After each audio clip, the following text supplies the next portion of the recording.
రాష్ట్ర విభజన తర్వాత ఆంధ్ర ప్రజల కళ ఎట్టకేలకు 12 సంవత్సరాల తర్వాత సాకారమైంది.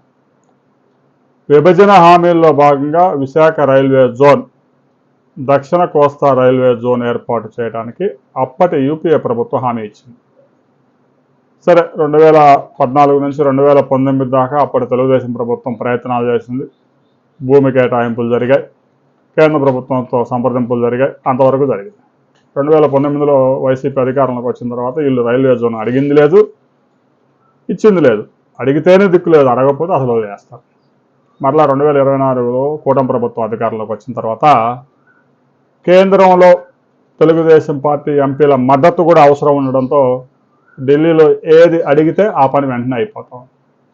ఇక విశాఖ రైల్వే జోన్కు సంబంధించి కూడా భూమి కేటాయించడం, అక్కడ భవనాలకి, పరిపాలనా భవనాలకి శంకుస్థాపన చేయడం, ఆ భవనాల నిర్మాణం పూర్తి కావడం అంతా రెడీ అయిపోయింది. గెజిట్ నోటిఫికేషన్ కూడా విడుదలైపోయింది. రేపటి నుంచి ఇక విశాఖ కేంద్రంగా దక్షిణ కోస్తా రైల్వే జోన్ పనిచేయబోతా ఉంది. 385 స్టేషన్లు ఈ జోన్ పరిధిలోకి వస్తాయి. విజయవాడ, గుంటూరు, గుంతకల్ డివిజన్లతో పాటుగా వాల్తేరు డివిజన్ విశాఖ కేంద్రంగా పనిచేస్తాం. సరే, రైల్వే జోన్ వస్తే అనేక ప్రయోజనాలు ఉంటాయి. మన రాష్ట్రంలో జరిగే రైల్వే ప్రాజెక్టు పనులు బాగా వేగవంతం అవుతాయి. ఉద్యోగాల భర్తీ సమయంలో కూడా జోన్ వైజ్గా ఉద్యోగాలు భర్తీ చేస్తారు కాబట్టి రిజర్వేషన్లో కూడా మార్పు వస్తాయి.